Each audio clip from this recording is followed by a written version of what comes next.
So, one common question that I typically get asked when I suggest outsourcing as a way to scale is how do I know when the right time is to hire, right? When is the right time? There's a few key things that will indicate the right time for you. Obviously, first and foremost, you need to be profitable enough. You can't go out and hire somebody if there's no excess profit at the end of your balance sheet within your business at the end of the day and at the end of the month, right? So that's first and foremost. Secondly, when you lack time around a certain task, and it's a common pain point that you feel over and over and over again, but yet you know it needs to get done. And finally, when you have a good idea of how you can train somebody to do that task, and obviously we've already covered, implementing systems and then training people on how to actually do those systems. When all three of these things are true, that's the perfect time to bring somebody on and to outsource that task. Now, another key thing to remember is you don't just want to hire to hire. So don't hire and spread yourself too thin if, first and foremost, you aren't profitable enough yet. And you'd be surprised, this should go without saying, but often people can overlook this and think that the key to growing their profit, even if they're not profitable yet, is to hire. And it is clearly not. And also, when you aren't maximized on your own time yet, you just want to work less. So if, for example, there's still hours in your day that you can fill with other work, then it's not necessarily the right time to outsource. Yet another example is if you're spending 8 hours a day within your business and you outsource 3 of those hours for a specific task, but then you don't fill those 3 hours with something else to grow your business, again, not the right time to outsource. Often I see people, especially in the entrepreneurship field, outsource a certain task within their business, and then they sit around and do something like watch Netflix with those hours that they just outsourced. And so they're not growing their business by outsourcing, they're just buying back time. You want to do both, not just one or the other. Outsourcing should be the logical next step when you know that there's other things that you could be doing to grow your business or expand in other areas and do R&D or, seek out new frontiers, but you simply don't have any more time. That's when it's the right time to hire. So you're in the market for a virtual assistant. You want to outsource a portion of your business. Where do you go? Where can you actually hire from? So in this lecture, we're going to cover several different places that you can hire from, no matter what it is that you're looking for. Now, the first one is Upwork. It's a great example of somewhere where you can hire a freelancer. This does tend to be a little bit more professional, and it will tend to be a little bit more expensive for you as a business owner. I don't typically recommend Upwork unless you're looking for something a little bit more professional, maybe an accountant, for example, maybe somebody like a graphic designer for your website or something along those lines. Then Upwork might make sense for you. But for the majority of you, typically speaking, these other 3 options are going to be better for you. The next example of a place that anybody can hire from, especially relatively cheaply, is within Facebook groups. Now, there's a Facebook group out there for practically everything. So, for example, if you're in the market for somebody to write your emails, somebody to do your copywriting, somebody to set up an email marketing sequence for your company or for your landing page, then there's an email marketing group where you can find experts on email marketing within that group and potentially hire them for a job. Same thing with copywriting. Same thing for e-commerce. If you're looking for somebody to do listing for you, you can join a group based on Facebook Marketplace or Amazon or Poshmark or eBay, right? Find somebody that has an expertise in that group and then bring them on for hire. Or you can just go directly to a virtual assistants group. There are many of them out there. Now, typically these virtual assistant groups are going to be full of people that are going to be on the next 2 options, but just keep in mind that you can either go directly to a virtual assistant group, find somebody there, or you can join a group based on that specific niche topic, like the ones that we just covered as an example. But again, there's groups on everything. Kind of be a spectator for a day or two, see who's an expert, and then reach out to them and see if you can bring them on as a virtual assistant. Now, the last 2 are my 2 favorite places to hire, and that is Fiverr and onlinejobs.ph. So the first example is Fiverr. So on Fiverr, you can pretty much hire for anything for around $5 or sometimes a little bit more if they're a more advanced seller. So for example, if you were looking for writing or translation services, or maybe you're looking for somebody to write your email sequences or create a thumbnail, which is one that I do a lot, you can go to YouTube thumbnail and search up YouTube thumbnails. You can also obviously sort through how much you're willing to spend, look at their past history and jobs that they've done recently to see if you're happy with the services that they're providing. Now, it's not just things like YouTube thumbnails. If you're in e-commerce, you can find people in e-commerce. If you're looking for somebody to be a lister, like a product lister, there you go. And you can really get creative regardless of what you're looking for. Chances are there's somebody on Fiverr or a lot of somebody's on Fiverr that are competing for your service for a set price. Now, it's a great place to look for people because it is a marketplace where people can then offer their services. And because of that, you're going to have that competition factor that's going to be the most beneficial for you, because you can then find people that are competing on price and want to offer you the best service possible for the cheapest price so that they can win the job. And that's why I love Fiverr for a number of these things. I'm not just saying this. If we look at all my orders, you can see just how much I use this platform in my own business. You can see just how much I use this for my own business. Scrolling down, look, YouTube thumbnails, virtual assistants, YouTube thumbnails. And you can see just like how much I'm spending here constantly. Product listers, more product listers. And so a number of these people are not just people that I've hired myself for one-off gigs, but some of them are even people that I was testing for a period of time and then brought them on full-time within my company. And now they work full-time as that specific person in that specific role. One of the ways that I do use Fiverr, like I did just say, is I'll test people for a set period of time and see how they perform. And then if they perform well over that set period of time, I'll take them off Fiverr and I'll bring them on full time and pay them directly, communicate with them directly, and take them off the Fiverr platform. It's actually typically more beneficial for them because you can message with them directly. They're getting consistent work and they're typically going to make more money even if you pay them the same amount because they're not taking that Fiverr fee out of their job. So it's going to cost a little bit less for you, and they're going to actually net more money because you're taking out the middleman, which is Fiverr. But Fiverr is a great place that obviously can connect you to people that are good at that job already, and you can find high quality virtual assistants. Now, my favorite place, I obviously used Fiverr a ton in the past, and I still do constantly, but my favorite place, hands down, is onlinejobs.ph. Now, onlinejobs.ph is primarily people in the Philippines, hence the .ph.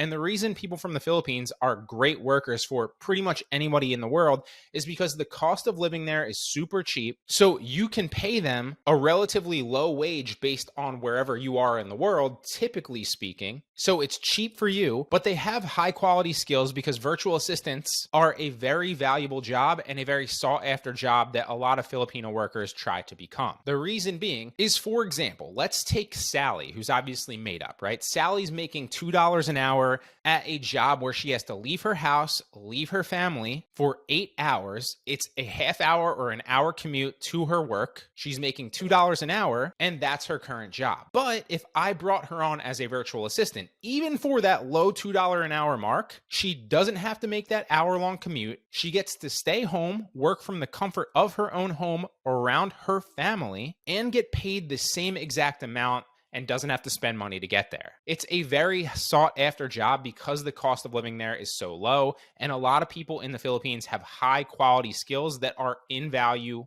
in the online marketplace. You can see I've hired a video editor. I've hired a graphic designer for Etsy t-shirts.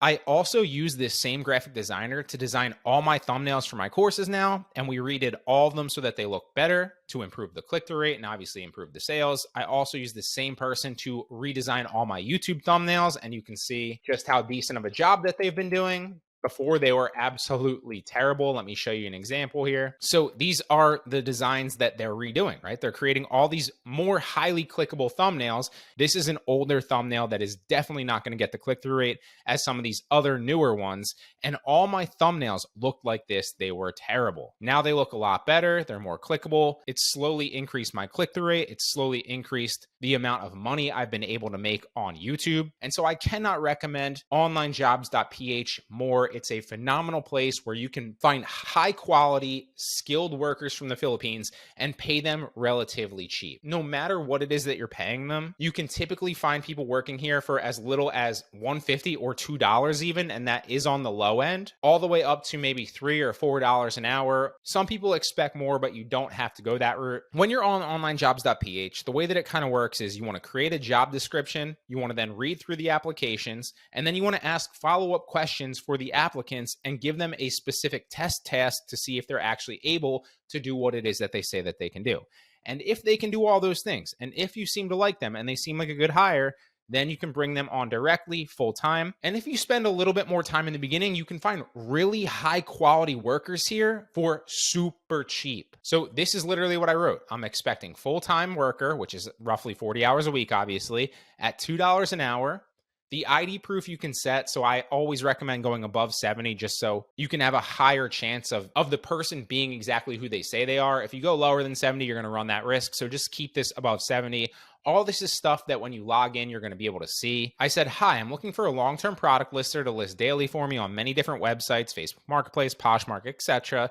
I have created tutorials to train you on how to list on each platform, and we'll use copy-paste software. You'll just need to list products using the software and make sure to fix the listings so they look good and they're categorized properly. And so you can see all the people that applied for this. And if you click in here, you can see why they think that they're a good fit. And a lot of them will send you their resumes or past jobs that they've done so you can vet them and see if they've done a good job. Another really cool part of onlinejobs.ph is something that they offer called time proof, where you can have the virtual assistant install time proof on their computer, and literally it's going to track the time that they're working for you. As you can see, this is my graphic design worker right here and all their hours weekly. So 62 hours he worked this week, 65, 61, 73. And then obviously you can pay them within time proof if you want to, or you can pay them directly through Payoneer or PayPal. So it takes screenshots roughly every 5 to 10 minutes, I believe. So you can see exactly what they're doing and it records their time. So if we go look at his time during this day, what is he doing? Well, he's redoing thumbnails. At this time right here, he was redoing a thumbnail here, continuously redoing the thumbnail, and you can check so that there's no long lulls in here and they're actually doing what it is that they say they're doing. This is an extremely valuable tool that comes within this that you can just utilize so you don't actually have to verify what it is that they're saying, because time proof shows you everything that they're doing if you want to check it. I don't always check this every single time, but every once in a while, I'll go through and check a random day just to make sure that they're doing what it is that they're supposed to be. Now, I'm going to have a link to Fiverr. I'm also going to have a link to onlinejobs.ph, both with a specific discount if it's available, attached to this lecture if you want to go ahead and grab it. Like I said, depending on what it is that you're hiring for, one or both of these is really going to help you out and help you find a high quality virtual assistant to help you scale your business and take your time out of the equation. So in this video, we're going to cover how to pay your virtual assistants, how to communicate with them, and how to train them. All right. So there's two ways to basically pay them and two ways that I pay virtual assistants. They're really simple and you're going to be familiar with them. Okay. So PayPal, first and foremost, super easy. And also PayPal will handle a lot of the tax burden for you and send them a 1099 if needed. So you don't really need to worry about that. You just send money through PayPal. Now, I believe Philippines takes PayPal. If you hire somebody from Pakistan, for example, or somebody that doesn't take PayPal, you can use Western Union. Now, a lot of my guys are from Pakistan. I do have some other people from other parts of the world, but the majority of my people are from Pakistan. And I use Western Union because PayPal isn't a payment processor that's allowed in their country, okay? So depending on the country, you can either use PayPal, you can use Western Union, or there's a number of other payment providers and payment solutions out there that you can send money across, countries from. So just pick one. Like I said, these are two that I've used, that I recommend, and that I'm not just saying this. For example, I took a screenshot. This is just here in the beginning because recording this at 6:16.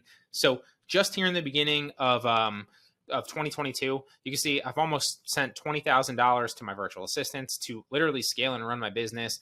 Right here, you see the average is probably like 3.5 to 4. Last month was down because I was away on vacation for half the month. Typically, it's going to be closer to 4. So that's typical. We started to scale back up after January when it was slow in January and February. So 4, then 5 was a little bit of a high month. This one was down. And this one obviously is half the month, but I estimate it to be around 4. So I'm not just telling you this. I literally use Western Union to send money to my VAs all the time. Okay. PayPal also works great as well. So that's the first thing. How do you pay your VAs? You can use a payment provider if you're paying them directly, or you could just keep it on Fiverr, although I don't recommend that because you're going to be paying for a service every single time when you don't need to, and you don't want to have to keep hiring them every single time. You want to bring them off and bring them on full time and pay them directly, right? Now, key caveat there is talk to an accountant first and foremost, because I'm not a tax professional, but you do need to get them to sign a foreign contractor form typically. So talk to your accountant after because for example, like if you're starting a business in the United States or literally anywhere, right? And you're sending tens of thousands of dollars or even thousands of dollars or probably even hundreds of dollars overseas consistently, it's probably going to set off some red flags, right? So you need to fill out foreign contractor forms so that so you can basically put them in with your taxes and say like, hey, I'm paying this person for a service. That's why I'm sending this money. But again, I'm not a tax professional. This is just what my CPA told me. This is just what I do. And you can see I literally have them here in my VA thing. I get everybody that I hire to fill out these foreign contractor forms that basically says like, okay, they're coming on as a foreign contractor. Here's their information just for, tax purposes to say why you're paying these people. Okay. Again, talk to an accountant, not a tax professional. It's just what works for me. Okay. How do you communicate with them is the next question. Well, I use WhatsApp. It's a really great messaging platform. Pretty much everybody around the world loves WhatsApp because they can use it on Wi-Fi and they don't need data to use it. It works very, very well. I communicate with all my VAs on WhatsApp. You can even see the little hint up, down. Like I'm not going to pull it up because it's going to show their names and who they are and what our conversations are. So you can see like the messages down there, me going through the chats, and there's usually about like 5 people there I'm talking to, but I only currently have 3 full-time VAs at the time of recording this. All right. So that's how you pay them. That's how you communicate with them. Now, how do you train them? All right. So typically how you train them is you want to record videos. It's very, very easy to record videos of you going through a step-by-step linear process that outlines exactly what you want them to do, right? So for example, if you had them listing products, very, very easy stuff here, right? If you had them listing products, you would want to come in and then literally show them, record a video of you going through the process, and then have them watch it at least twice so they understand it, okay? Then you want to have them implement it, and you want to watch them implement it on your computer, or if you can't do that, that's fine, but check their progress, check to make sure that they're doing it correctly, and make sure that they're doing it the right way, right? So I'm using Loom. You can see it highlighted right here to record. That's what's recording right there. You can use any number of recording softwares. It's very, very easy. Highly recommend Loom because you can just click the Loom button and start recording. You can plug in a microphone and start. You don't even need a microphone actually. Like your audio quality, it's important, but when you're recording virtual assistant videos like for your team, the audio quality, like as long as they can understand you, the audio quality doesn't need to be like YouTube level or like high production value. That doesn't really matter. Although I'd recommend getting a microphone. They're like 15 to 20 bucks. Just get one, plug it in your computer, and then record that way. Okay. And then you just want to record tutorials of you going through the process and telling them what to do. And that's really all you do, right? You record yourself saying, hey, you want to click this button. Then you want to go through, you want to put the title in. Then you want to make sure that you mark it up this price, or maybe ZDrop already marks it up that price. And you can just create simple video tutorials and then send them to your VAs as a way to onboard them. Okay. So that's how I do it. These are literally all the ones that I've created and sent to my VAs. So every single time I bring somebody on, I send them videos teaching them different things. And these are all the things that I've taught my VAs how to do. All right. It's very, very easy. So that's how you pay your VAs. That's how you communicate with them. And that's how you train them. So if you're paying virtual assistants part-time and you're not really paying them that much, again, I want to preface this by saying, talk to an accountant as you decide to scale, because an accountant for your specific business, for your business income, right? For the state and country that you're in, obviously they're going to be able to give you a more personalized answer. Again, talk to an accountant for your specific situation. But if you're paying somebody as a virtual assistant and you're not paying them that much, you really don't need to worry about this that much. As you pay them as a virtual assistant and a foreign contractor, if you start to pay them over a few $100s, that's when the foreign contractor form really comes into play, okay? So here's an example of a foreign contractor form right here that you would want to get them to fill out. The reason being for you is so that you can report them on your taxes as foreign contractors. That's going to let you write more off against your income so you can pay less in taxes. Again, I'm not an accountant. Talk to an accountant, but this is what my accountant has advised me to do. So I send them this form here, and then I even send them a picture of what specifically I need them to fill out. And that way I can just submit that with my taxes so the government knows that I am actually paying these specific people. And I'm not just saying I'm having a foreign contractor. It's going to prevent you from getting audited. Again, it's going to help you net more money. I will attach both the foreign contractor form and the picture of what I ask my VAs to fill out when I go ahead and do this. to this lecture so it can help you out. Now, if you're hiring somebody full-time within your country, especially within the US, and you want to bring them on into your payroll, then you can actually outsource that as well, right? You can outsource that to a payroll company. Now, there are many out there. I personally use Gusto. It's been great. It's like $40 a month. They take care of everything for you, but it works really great. And it's definitely something that you should look into if you want to start hiring people full-time within your country. So it will literally collect taxes for you. You don't have to worry about any of that, and submit and remit them to the state and federally 100% for you. The fact is, you already outsource. Now, you already outsource a lot of things in your life that you might not necessarily be aware of or, identify as outsourcing or hiring for. For example, you already go to restaurants, right? That's outsourcing food. It's food prep. It's outsourcing entertainment. You already go to a mechanic, right? You don't fix your own car, most people. Well, that's outsourcing labor or fixing your car.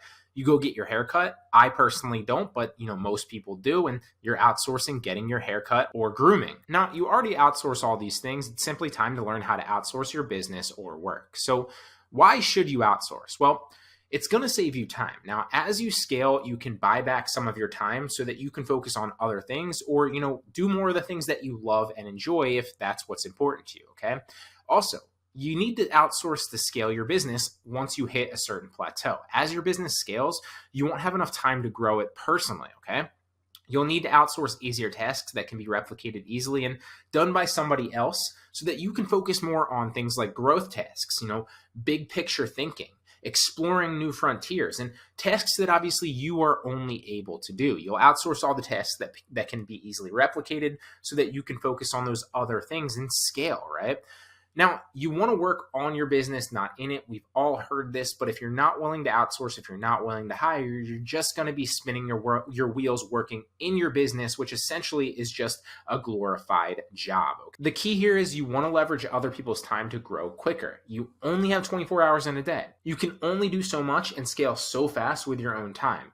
To grow and build, you'll need to buy more hours and more hands on deck. It's simple math. It's not complicated. For example, 4 good people working 40 hours a week in total, well, they're going to crush one good person working 80 or 100 hours a week. It's simple math. So outsource, you're already doing it. It's just time to get comfortable with actually outsourcing your work. All right, so we're going to talk really briefly about building a long-term team and investing in the people that you do decide to hire. Now, obviously, this takes place after the vetting process, after you obviously go through and diligently kind of see if they're a good fit, both, for what you want them to do and need them to do, but also company-wise and culture-wise, right?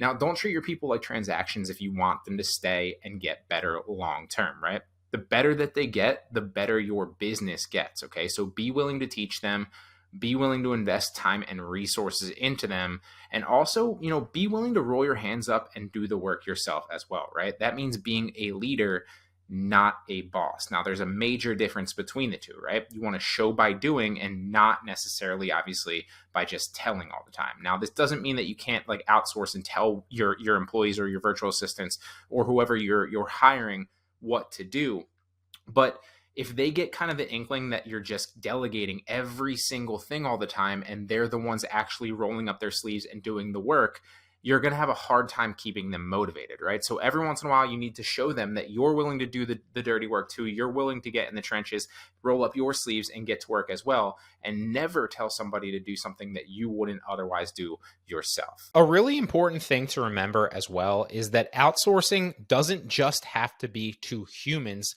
only. Now, we're in a time and an age where there's pretty much software that can do anything for you. We specifically just went over payroll software that will manage your entire payroll for you in your company and remit taxes on your behalf. That takes your time out of the equation and prevents you from having to hire a bookkeeper or an accountant. Here's another example of another software that I pay $10 a month to, and I can then outsource the sharing of my specific e-commerce closet here to get more sales. And this literally costs me $10 a month and brings back probably close to 1,000 in sales every single month just using this simple software. What it does is it goes through my closet and shares listings automatically. I can then go about my day, my life. I don't have to pay attention to it. I can go somewhere else, and it's still going to do the same exact thing and slowly share all my listings from my closet. Without getting too technical on Poshmark specifically, which is what that e-commerce software actually is for, ultimately it brings more views and more eyes to my closet, which then helps me make more sales. That's an example of a software that I use, and I pay $10 a month instead of hundreds of dollars a month to a virtual assistant or somebody that would have to do that for me manually. Here's another example of a software. This software is called Source Mogul, and this software right here literally scans through a bunch of different websites and compares the websites within this. It's got hundreds of different retail websites and some wholesale websites, and compares those specific products on those websites to Amazon's products. That way I can make informed decisions about which ones to buy for online arbitrage or drop shipping. And it takes my time out of the equation, because before I would spend hours and hours, literally like 20, 30 hours a week, doing this manually myself. And then I got to a point where I had to hire a VA to do it for me, and that was the next level of scale. But now I can simply just buy this software right here for around $90 a month, and the software does everything for me. Again, another example of a software that I outsource to, not necessarily a human in this aspect. Here's another example. This is called SKU Grid right here. Okay, now what this does, as you can see, is it monitors the products that I have in my Amazon catalog and makes sure that they're in stock or not. Now, if they're in stock, as you see this green light right here, it's going to keep them in stock on my Amazon store for me. If they go out of stock, as you see this one right here, it's going to take them out of stock on my Amazon store, so I don't sell something that's not in stock on the drop shipping supplier that I'm using. Without getting too technical, it saves me a lot of time and prevents me from having to do it manually, which would be hours and hours every single week for myself, or having somebody that I have to hire personally as well. Here's yet another example. This is called CapCut. So if we add a video here and we import a video, just to give you an example, and we import one of these clip videos and we drag it down, you can see here that this software right here is going to automatically caption my video and generate automatic captions based on the words in this video.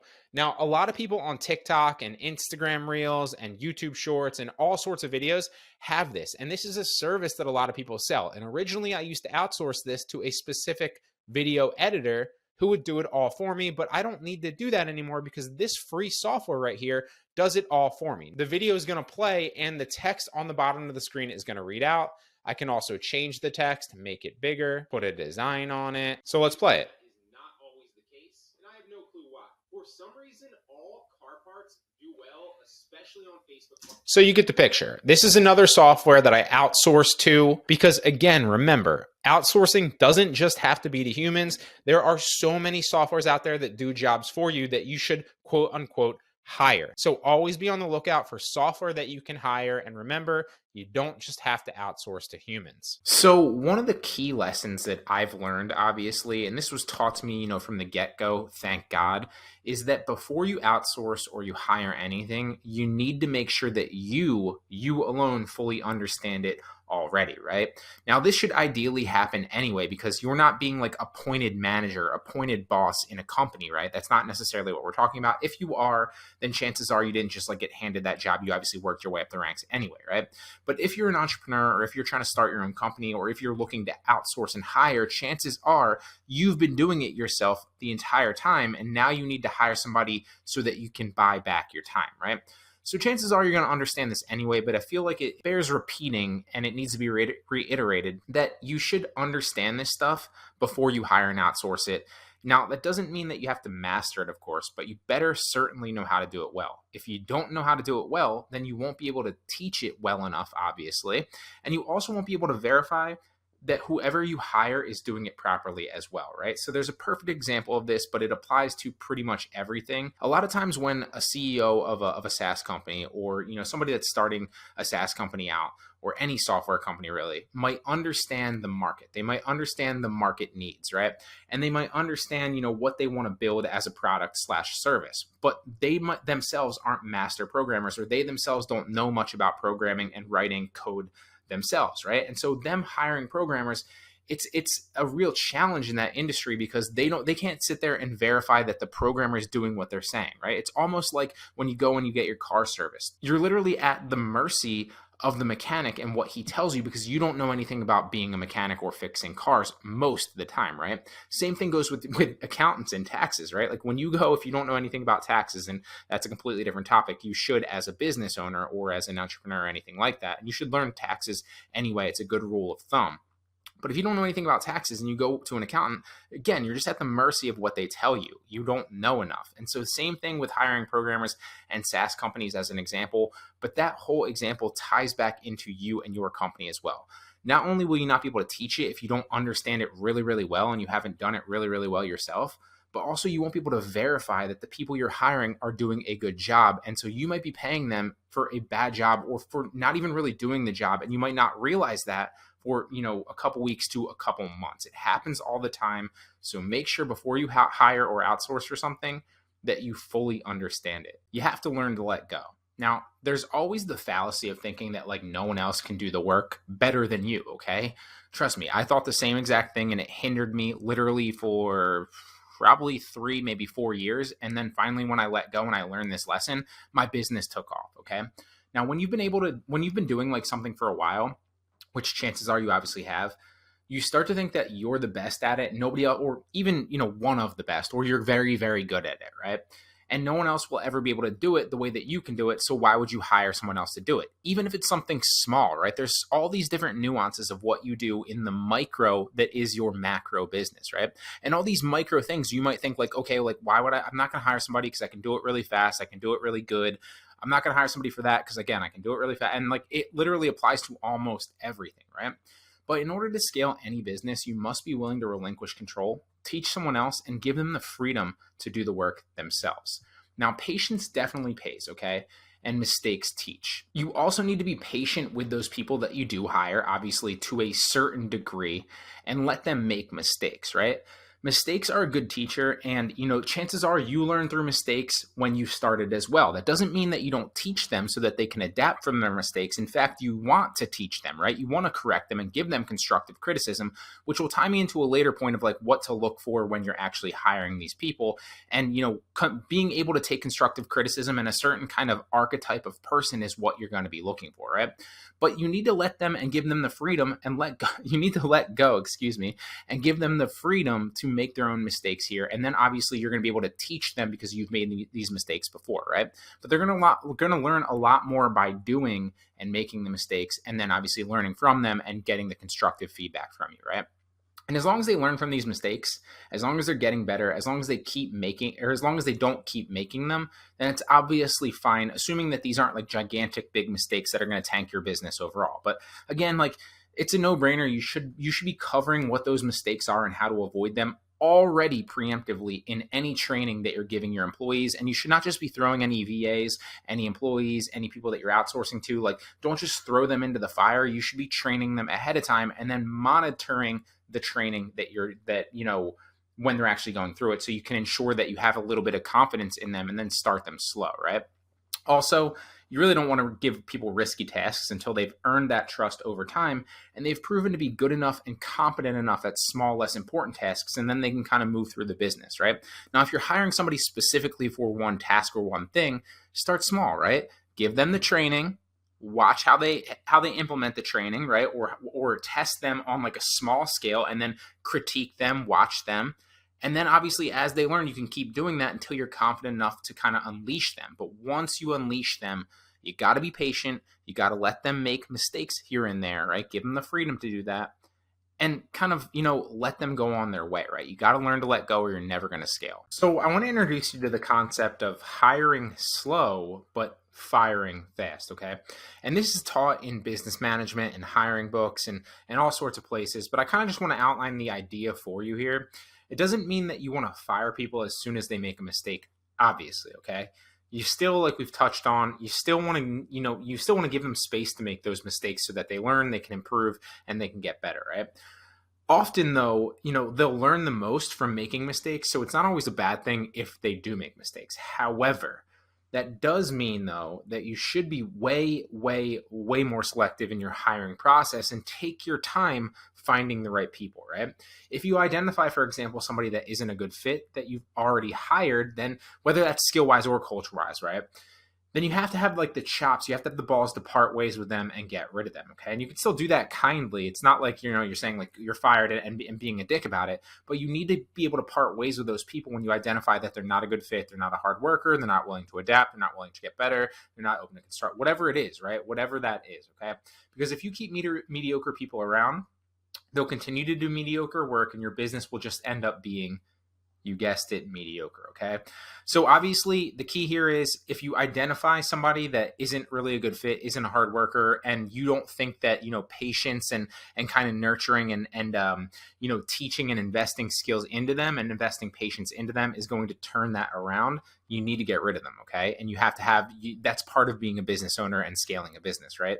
On the other hand, more importantly, if you take some time in the beginning to, interview more people, test more people, train somebody and take the person through the training a lot more times to see them and vet them if they're a good, hire in the first place. If you take more time initially, then you won't have to obviously fire as many people. So take your time, hire slow, but fire fast. So now that we've covered the concept of, hiring slow, but firing fast, you should think, who do I hire first, right?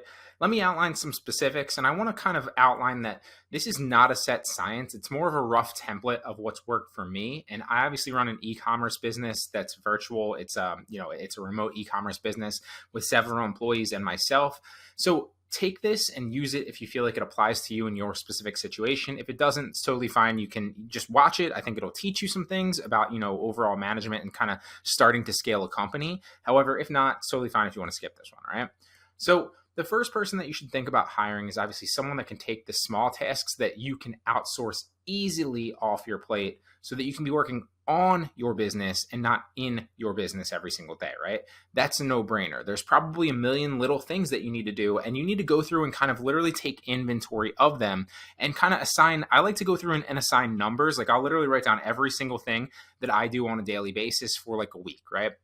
And I'll start to see like what reoccurs. And you should already pretty much have a good idea of this. But like if you need an actionable kind of system to set up, this is how you kind of do it.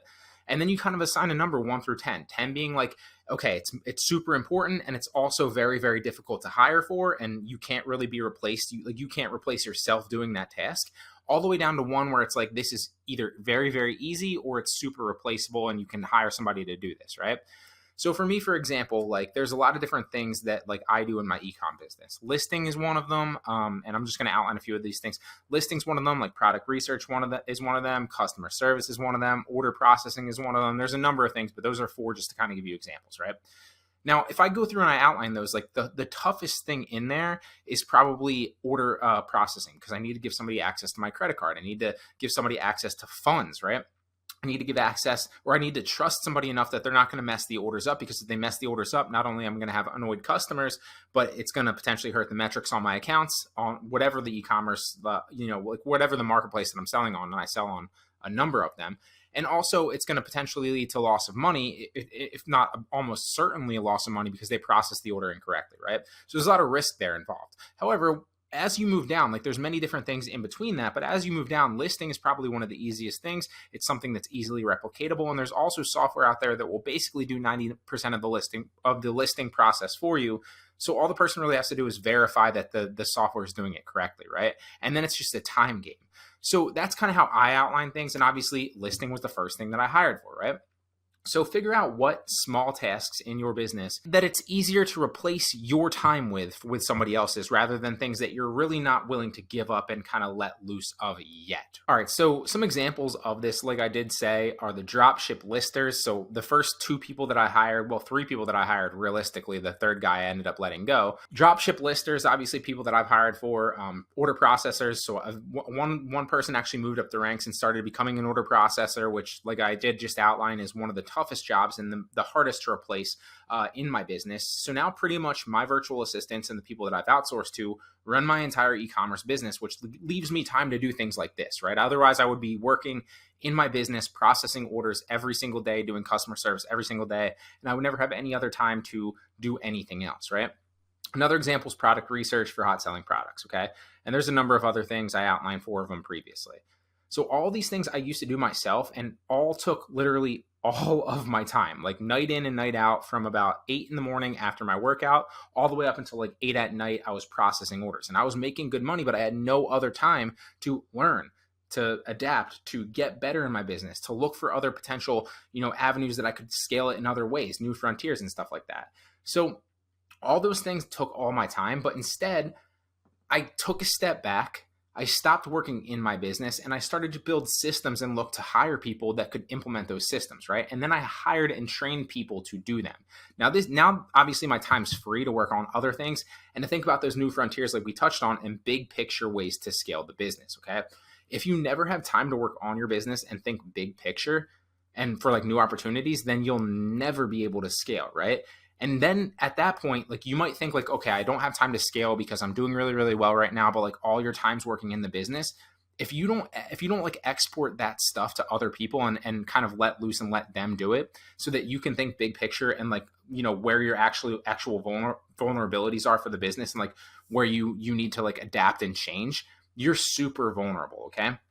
Because a business that's just kind of existing and staying stagnant, even if you're doing well sales wise, has a major risk to implode, okay? Either from market changes that you're not ready to adapt for because you've just been like kind of head down working the entire time, or from other competitors that are making those adjustments and do have time to think of new frontiers, new opportunities, and how to implement them that you missed out on, all right?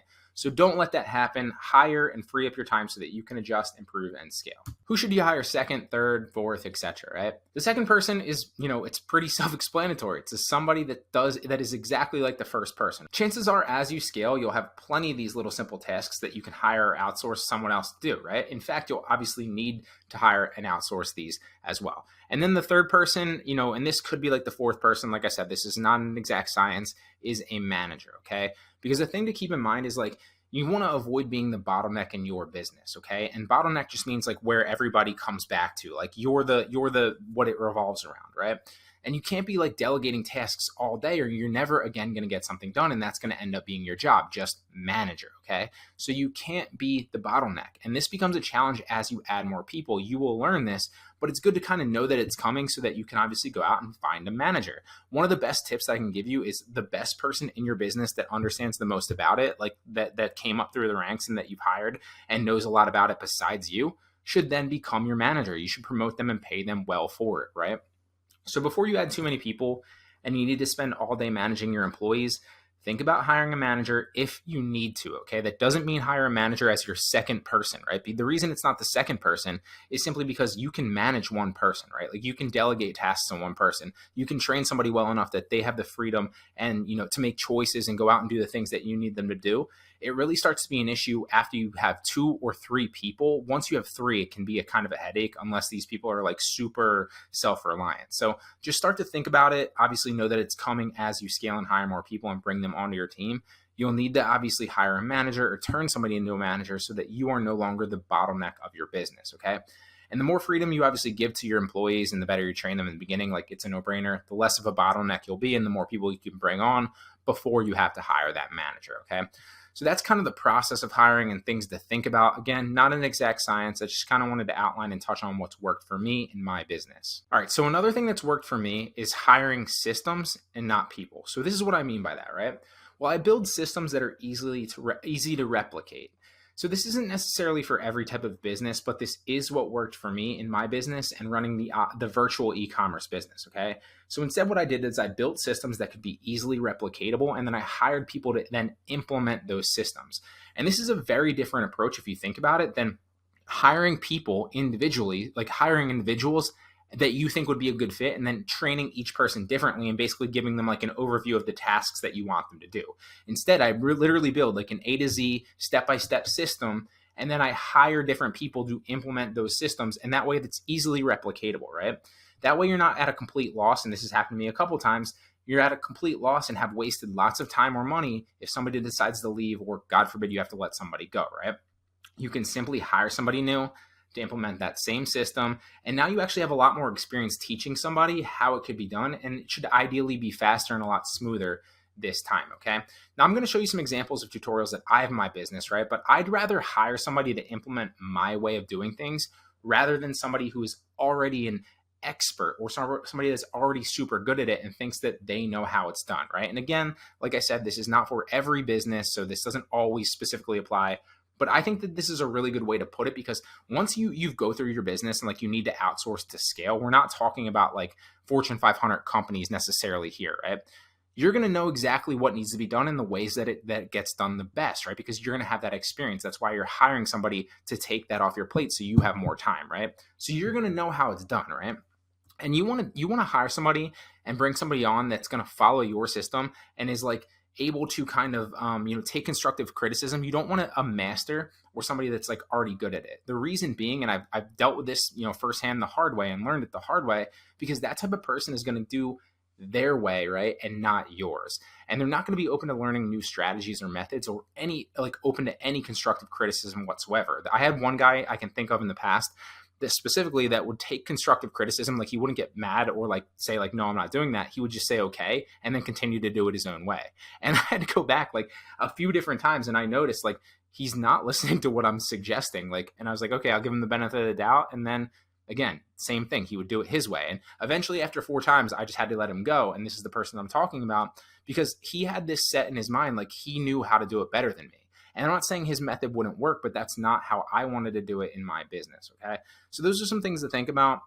I look for people specifically that are hardworking, obviously, willing to learn, hungry to learn is huge, self-motivated, that's supposed to say motivated, self-motivated, reliable is another big one. So can I reliably count on you every single day? I don't want to wake up and then like have somebody that's like technically like calling out or like saying they can't do it. Like, I need somebody that's reliable, right? They also need to be self-sufficient. And they also, one of the most important things, obviously, they need to be able to solve their own problems, right? And like kind of work through and be a problem solver. That way, again, just like we touched on, that way they don't bring every single problem back to you so that you're the bottleneck. I had another guy that would, every single time he would have like a small like hurdle or a small like kind of speed bump in the road, he would come back and ask me what to do.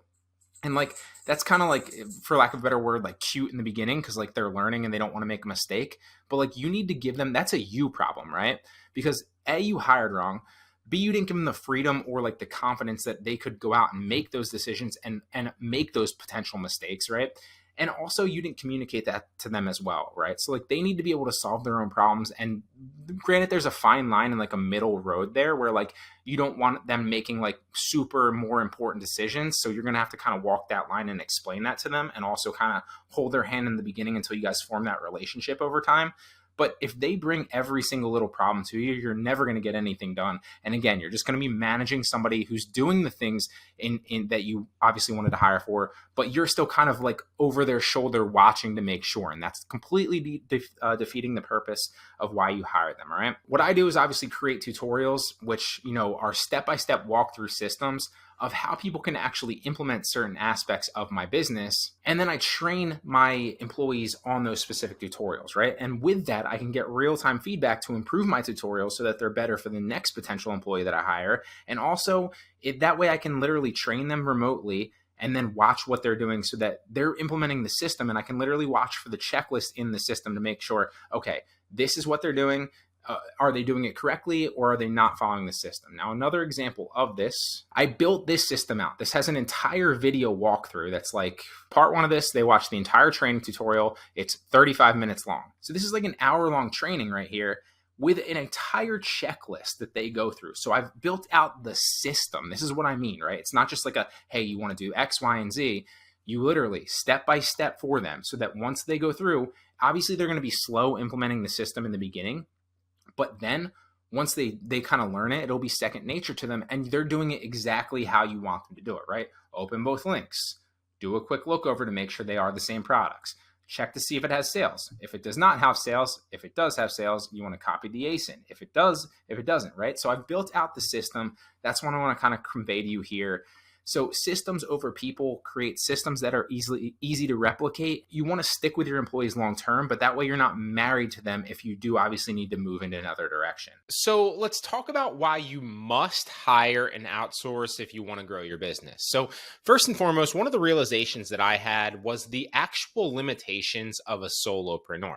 In the beginning, and trust me, I fought this for like 4 to 5 years, But in the beginning, I literally thought like, no, I can just optimize myself. I can work 10, 12, 14-hour days, get everything dialed in, get my nutrition dialed in, make sure I had no distractions, and literally go down the list and just optimize myself. And by doing so, I could potentially, outproduce other people that had teams.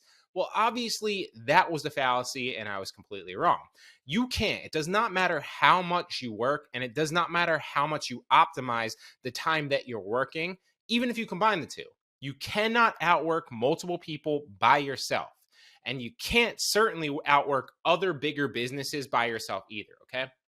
And by trying to actually do so continuously, not only are you going to burn out, it's inevitable you're going to it leads to burnout, right? It doesn't matter if that's a few weeks, if that's a few months, or if that's a year. Eventually you will burn out, and then you will fall off that cliff of, really needing to kind of reset, and you won't be as motivated. So first and foremost, you want to avoid it for that reason, but also you're handicapping your business growth and literally staying small, hence the name small business owner, right? It's also smart to leverage other people's time. Now, not everybody wants to be an entrepreneur. Not everybody wants to run their own business, and not everybody wants to hire other people and have that responsibility of, paying people salaries or paying someone else's hourly wage, right? A lot of people just want to be able to show up, get the job done, and get paid for the time that they're spending doing it, right? So you can leverage other people's time to build your business and focus on what you want to grow. And one of the things that really kind of stuck out to me is I remember hearing this in a video. I don't remember if it was like a Sam Ovens video or an Alex Hormozy video or somebody that was a thought leader in the entrepreneurship space. But I remember hearing one day as I was struggling working in my business, literally like 14-hour days, I was scaling my dropshipping business at the time. I was literally spending like 3-4 hours a day listing on a bunch of platforms and just like dialed in, just getting it done as fast as possible. Like we're talking like 20 to 30 seconds a listing, which if you know anything about dropshipping or listing products on any website is ridiculously fast. I would just get dialed in. I was all hopped up on caffeine, constant coffees, just focused.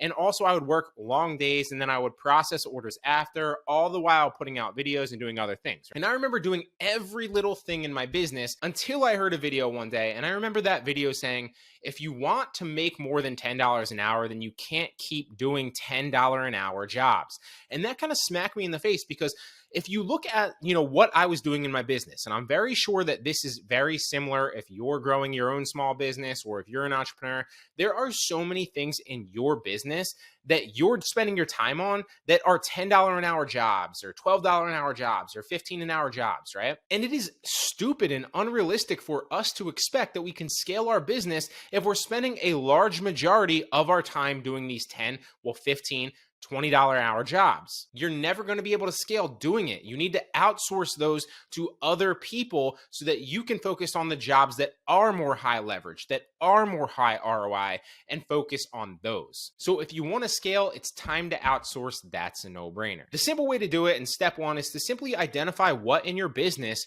you can replace yourself doing, right? What can you actually outsource versus what you can't actually replace yourself doing and what you can't actually replace yourself, in the business doing. So in this business, for an example, as you can see, I'm creating a course, right? And I can't replace somebody recording the videos or scripting the course, right? I can't actually replace somebody doing that. It has to be me. So that's an example of something that I cannot outsource. However, I can outsource the copywriting of the course description. I can outsource the editing of the course videos to somebody that can do that cheaper, so I can spend my time focused on the next course and doing that all over again with another course or scripting another course or creating another YouTube video to bring people into my funnel and into my business and introduce my concepts to other people that might not know about me, right? So that's a perfect example. If we look at the drop shipping business example that I scaled as well, right? The first thing that I was able to outsource was listing, because with software now, like it literally lists like 95% of it for you. You just have to verify a few things and click a few buttons. So that was the first thing that I was able to outsource. Then slowly I would start to outsource other things, right? I would outsource product research. I would outsource customer service. And one of the things that I kept close to the belt for the longest time was processing orders, which I did not want to replace myself doing because I didn't want to have to give my credit cards away. I didn't want to have to let somebody, see what products we're actually selling, because then they could go replicate that on their own. And eventually I developed a system where I would use preloaded credit cards into accounts and I didn't have to actually give that information away. But you can kind of see the lifespan of that and kind of look at the fact of like, what is in your business that you are able to outsource? What is the cheapest and the easiest thing that you can give away to somebody else first? Do that. Then slowly, as you build your business and they take that off your plate, you'll have more time on your hands to focus on other things, right? And then you can outsource something else. It doesn't have to be everything at once. It's a slow, gradual process. Remember, ask yourself, what can you not replace yourself doing? Obviously, that's something you got to focus on yourself. And then what can you actually outsource? What can you actually give away that does not require your time, that you can build a system around and then teach that system to somebody else so they can implement it? So that's why you must hire and must outsource if you want to scale. All right, so really briefly, let's talk about why you want to hire from other countries and why that's smart and advantageous to you as a small business owner or as an entrepreneur in the beginning. Now, don't get me wrong, like eventually, if you do want W-2 employees within your own country, whether that's the US or elsewhere, that is admirable. I recommend, obviously, that that's something that you should strive to if you're not there already. I personally believe that that's a great thing to go after and to accomplish. But in the beginning, it's also really naive for me to expect that every business owner is going to be able to afford that, especially when you have other better options available to you from other countries. Now, in this course, one of the things that we'll talk about is hiring from other websites, whether it be, Facebook groups, Upwork, Fiverr, or onlinejobs.ph. Those are all examples of places that you can find high quality workers that can do roughly the same job as you if you train them correctly from other countries. Now, why should you hire from other countries? Well, in the beginning, you are not that profitable, or you're simply outsourcing jobs that are easy to outsource again in the beginning, okay? And so it's advantageous for you to focus on hiring from other countries because A, it keeps your costs low as a business owner so you can remain as profitable as possible, which for you is a no-brainer. But also for other countries, their cost of living is relatively low. So what you're paying them for is also advantageous to them, right? It's a win-win. A lot of people look at it as like, oh, you're cheating these people from the other countries, or you're not paying them an admirable wage, but that is not the case, okay? For example, a lot of the people that I used to hire in the beginning, and actually let's start at the top. You can see here the cost index is the one on the left over here. So this is basically represents the cost of living. It's a figure. Obviously, the higher it is, the higher relative cost of living it is in that country. And obviously you can see the average or median monthly income. Now, you'll see as we kind of scroll down, the cost goes lower, and so does the income here in some of these countries as we scroll lower and lower, okay? So this is just a simple graph that kind of explains the purchasing power of people in those countries, as well as the cost of living in certain countries. Now, you can see like countries like Israel or Bermuda or Switzerland or, Denmark or the UK or the US or Japan or Canada are obviously at the top of the list in the cost of living being relatively high, right? So if you try to hire somebody from those countries, obviously it's going to cost you more as a business owner to employ them. Okay? And we're not even talking about laws in those countries specifically, but it's going to cost you more because somebody in those countries is going to need a higher wage from you to be able to afford to live in that country, right? So you're going to have to pay them more. That's common sense. But as you scroll down, you'll notice that the cost of living gets significantly cheaper, and so does the expected monthly income. So, for example, a lot of the people that I used to hire from Fiverr, where I'd bring them off, was from Pakistan, right? And you can see that on the top 110-ish countries here, Pakistan is relatively low at the bottom here, and the cost of living in Pakistan relative to other countries in the world, obviously I'm in the United States, is drastically different, and so is the expected monthly income that you can expect to make if you live in Pakistan. So the cost of living is lower, so is the expected monthly income, okay? Now, I also hire a lot of people now currently from the Philippines. As you can see, it's kind of still at the bottom in the 70s, It's a little bit higher than Pakistan in both cost of living and in monthly expected income. However, I've hired a lot of people here now because I love onlinejobs.ph so much, and it really kind of connects you with high quality workers. So that's why I hire from there. They strictly pull from people in the Philippines, but obviously we'll cover all that in a later lecture. The reason I'm outlining this for you is because you'll notice that obviously if you hire somebody that lives in a country with a lower cost of living, you can pay them lower, which is advantageous for you as a business owner because you'll remain more profitable. It'll increase your margins, but also it's advantageous for them because they can earn a livable wage because their cost of living is lower and you're not paying them as much as somebody potentially in your country, but what you are paying them allows them to live. And on top of that, for example, when I used to talk to one of my guys in Pakistan, used to have a factory job where he'd have to go out and actually do like manual labor, right? And I was paying him equally in the beginning as his job that he was doing, actually going out to the factory in Pakistan. But now he could stay in his house on his computer with his family and earn the same exact wage. So obviously that's advantageous for him. And obviously as he did a better job and built more trust and kind of we expanded that relationship, I gave him a raise. So he was actually making more online within his home with his family than he would going to the factory in Pakistan, okay? So that's an example of why you want to start to think about hiring from other countries. It's advantageous for you as a business owner. It's going to increase your margins and obviously allow you to net more profit, but it's also advantageous for these other people in these other countries because their cost of living is a lot lower, so you can afford to pay them these wages, and obviously they're excited about getting them, and they can do all the work within the comfort of their own home with their family. They don't have to leave. So one of the questions I've been getting a lot lately is, how to scale with a VA, how to hire, different tips on whether I recommend using like, a proxy or a VPN for them, signing into, a screen mirroring software, and a number of other questions. So instead of kind of answering them one by one, I figured I'd just create like a one-stop shop video, and kind of bang out some of the best tips that I think you should kind of keep in mind when hiring or outsourcing jobs, right? And none of these things are, things that I'm just like thinking and like saying you should do. They're all things that I've learned through experience the past, I don't even know what it is, like 4 or 5 months since I've been hiring and building out my own team that does the drop shipping for me, okay? So let's just kind of go through them. I wrote them down. They're a little bit hard to read here, but I'm just going to kind of read them and then kind of elaborate on those points. Literally came up with them last night. So they're all things, like I said, that are really going to help you. And if you have any questions whatsoever, drop them in the comment section down below. I would love to answer them for you, all right? So the first tip is one that I don't see a lot of people doing, and that's pay for production, don't pay hourly, okay? The thing that I realized is, I'd much rather, it's easy for me to quantify like the ROI on a VA's time or a VA's listing if you're paying them for production and not necessarily paying them hourly. Ideally, I understand the attractiveness of paying somebody hourly because you can pay somebody super cheap, like $4 or $5 an hour or something like that.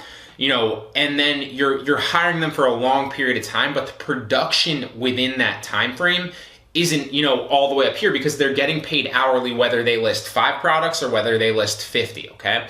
And so the incentive isn't necessarily there unless obviously you're paying them with an incentive basis as well, okay?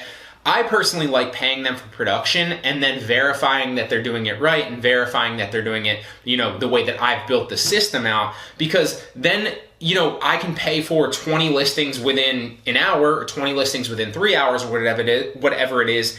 And then the VA, as long as they're doing it well and doing it within the system that I built and listing like I've taught them, is incentivized to do it as quickly as possible. And then I can get more listings out throughout the day, right? Rather than me paying them for like an 8-hour window and them getting paid the same amount, whether they list 50 in that 8-hour window or if they list, 150, right? It's very, very different.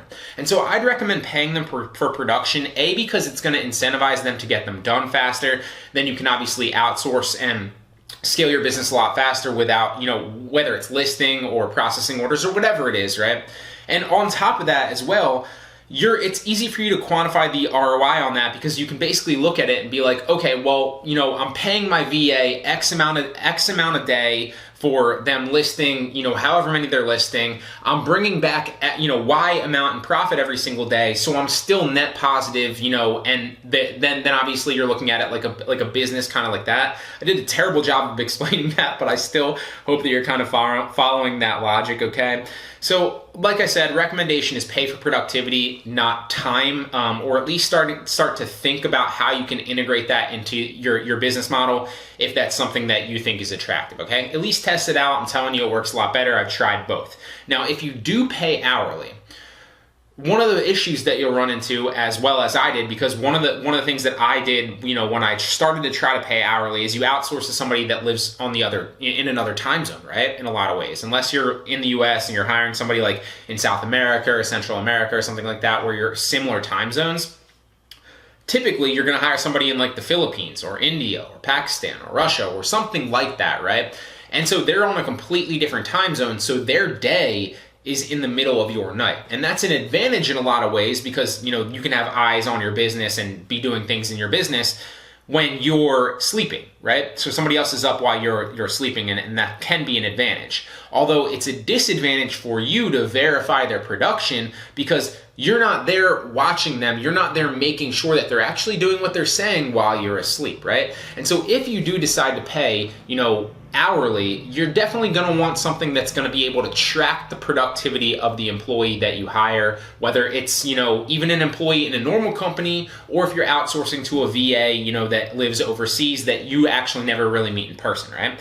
And so one of the things that I recommend is to use a productivity software, is a software on that you can install on computers.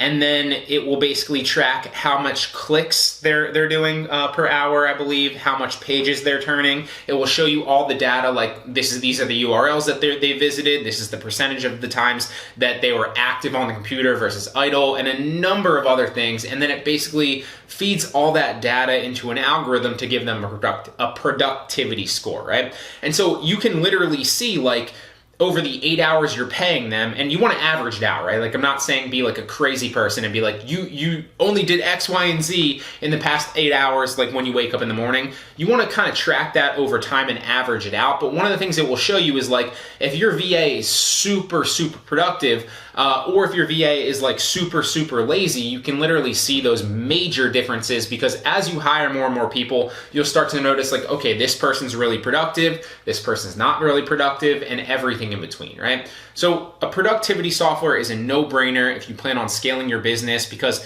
ultimately, if you're hiring someone to do a job, you need to be making sure that they're getting that job done. Otherwise, what's the point of paying them to do anything, right? So that's the first tip, is pay for production. Don't pay, hourly or for time, because it incentivizes them to obviously be better within that time frame. You can scale your business a lot faster. And if you do decide to go the time route or the hourly route, at the very least, track their productivity with the software like the video that I dropped before, okay? Now, the next tip is to create implementable systems, okay?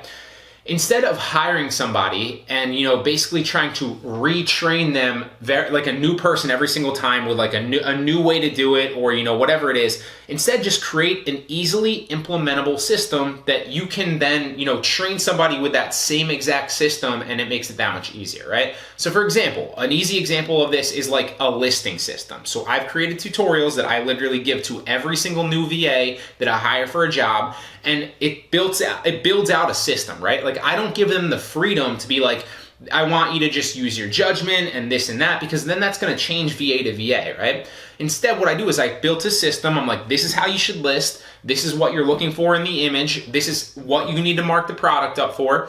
This is how I want you to do the description. This is how I want you to do the shipping. This is how I want you to do the tags. And it's literally a checklist that they go through, so that a 5-year-old could do that. And then obviously it doesn't necessarily, you're not leaving it open to chance based on the ability of your VA, right? You're training them to implement a system, which is very, very different than you just training up a VA to do something themselves, right? They're implementing a system versus them just kind of making their own judgment calls, okay? And it's very, very different. And then not only that, which is an advantage, on top of that, you're able to, you don't ever want to replace somebody, because it is, even with like building out systems like that and tutorials, it is a headache hiring somebody new, verifying that they're actually doing the work right, because like that takes time out of my business where I'm actually doing other stuff. So like you want to train people long term and have them stay with your company, and that's another reason that one of the tips we're going to talk about is paying them a little bit more. But on top of that, even if, like, God forbid they were to leave you, or you did find that they were a bad employee, or whatever it is, right? Or they're not as consistent or reliable as you'd hoped, you can just as easily hire somebody new and then just train them to implement the system, and it makes it a whole lot easier, right? It also makes your business a lot more predictable, okay? So instead of training people and kind of giving them the creative freedom, what you should do instead is create easily implementable systems and then train your VA to implement that system, okay? Again, that means that they're more replaceable, and then you can use that to implement or to improve your system as you see them go through it. You can then improve your system with the feedback that you get from your employee or your VA implementing that system, and then that helps you train better employees, and vice versa, right? It's like that snowball, that compound effect, that feedback loop, okay? So the next one is pay them more than you want to, okay? And I actually stumbled across this accidentally. I mean, it makes sense, and I've heard a lot of other business owners say this about hiring, but like, nobody when they're first starting wants to pay more than they have to, right? A lot of people are looking for like the cheapest option possible because that gives you the most profit potential possible for the same job. And that makes total sense. I get that logic as a business owner. It makes 100% sense, right? But I actually stumbled across this accidentally because the very first person that I hired, I completely lucked out with. They've been great. But the reason they've been so great is A, because they're great and they're a phenomenal employee, and they're hardworking. They have a hunger to learn new things, and I love that about them. They're a great employee, but also because I pay them a significant amount more than I should, right? I don't even know what it is, but it's got to be like 300 to 4%, more than they should be getting. And I didn't know that. I did that accidentally in the beginning because like I didn't know necessarily what I should pay a VA because it was the first VA I ever paid, right? But because I paid them so much and because I paid them more, and you don't have to pay them that much more, right? I'm going to tie this into like the other VAs that I've hired here in a second.